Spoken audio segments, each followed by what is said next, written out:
Sean, I play bass in Scorpion Child. I'm John, I play drums in Scorpion Child. So this is your first ever ShipRocked. What do you guys think of the experience so far? Not too shabby. You get to hang out on the beach for 4 days. 4 days, it's really cool. Yeah. There's so much going on, like activities, music, everything. Is there anything in particular you're really excited to do or see? I think I'm going parasailing today.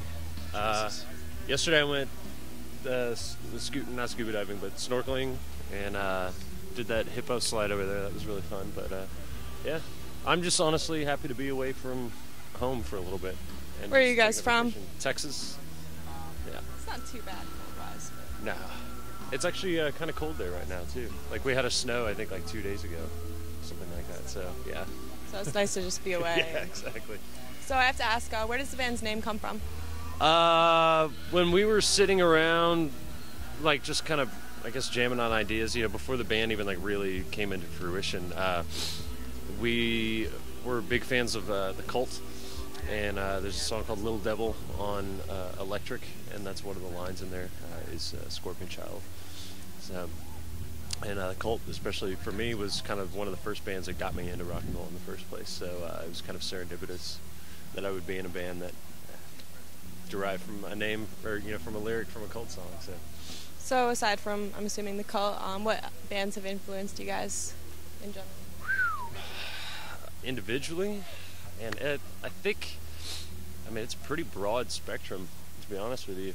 And I think that kind of reflects in the music that we play, too, because it could be heavy, it could be soft, it can be, you know, just all sorts of dynamics. I'm really into music that kind of makes you think. I don't know, I feel like I'm a musician's musician. I mean, I like good songwriting, you know, something that, like, definitely, like, grabs you. And I like to write a lot of hooks, but I also like to write a lot of mathy kind of things that are just a little bit different and makes the listener pay attention, I suppose. Let's see, bands, I don't know, I feel like I could go down the whole list. I mean, basically a ton of 70s classic rock. I mean, we'll say Zeppelin is obviously, like, you know, one of those bands that goes without saying, but Cactus, Sir Lord, Baltimore, Bang, and then, you know, we grew up in the 80s, really. We weren't even really around for the 70s, so we grew up with the 80s, so, I mean, there was, like,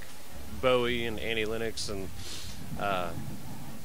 those music, Queen. I mean, Queen went from classic through the 80s, and then we grew up in, you know, and then our formidable years, I would say, came in the 90s, so it was Soundgarden and, if you want to call it the grunge scene, you know, all those bands, Nirvana and stuff, you know, had a huge influence, and then I feel like it just kind of died somewhere after that scene, like kind of the 2000s didn't really have anything going on, and or it was all new metal, and you know, it was kind of into it, but there was something lacking in the honesty and the soul of music, and I think that that's really where we kind of came together, and we were like, well, let's kind of put that vibe back into rock and roll music.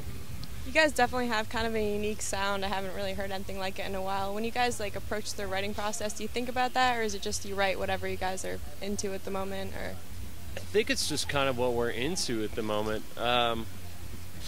You know, I'll sit at home and I'll write a riff or come up with a melody, but I can never finish the song because I need Aaron to come in and sing on it, and he'll, you know, sometimes I'll think, oh, this is a verse and here's your bridge and here's your chorus, and I'll deliver it to him. He's like, no, that's your chorus right there, and this is your verse, and, like, he'll totally rearrange it, and so the songs just kind of blossom naturally. It takes a little while to get there because we're all kind of putting our opinions in and hearing things completely differently, but yeah, sometimes I'm in a mood to write something soft and sweet and, like, really melodic, and then sometimes I just want to, like, do a 3-note, like, you know, power chord riff, you know, so you guys were out on Mayhem this past summer, and you've also played, you know, the smaller, more intimate shows. Do you have a preference on either one that you prefer?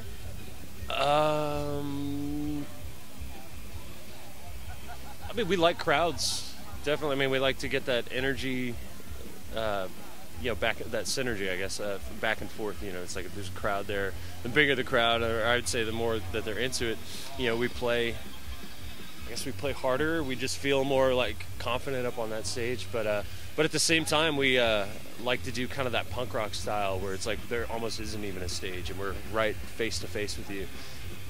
So, I mean, we'll play anything. I mean, we're just happy to play in general. So I know you guys have a meet and greet to get to, so just a couple of really random questions. Okay. Someone wrote a biography about your life, both of you. What do you think it would be titled? Wow. It's a long way to the top. What about me? Oh man. God, that was good. Why'd you have to? You set the bar so damn high. That was a good one, actually. Like, I like that. God, I'm just gonna ride his train and go with that too. And just be a band bio. Yeah, that's what I'm gonna do. And if you could be a fly on the wall in any room, where would you go? In any room.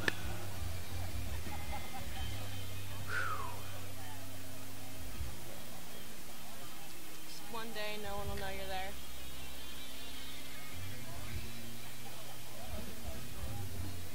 Hitler's bunker. Yeah, I was gonna say something like kind of politically fucked up Yeah. that I would like to see. Right you know, before like he the committed suicide with Ava Braun. That would be an interesting one. I haven't heard that one yet, so. All right, well, hope you guys enjoy the rest of your day on the beach. I don't think that's gonna be a problem.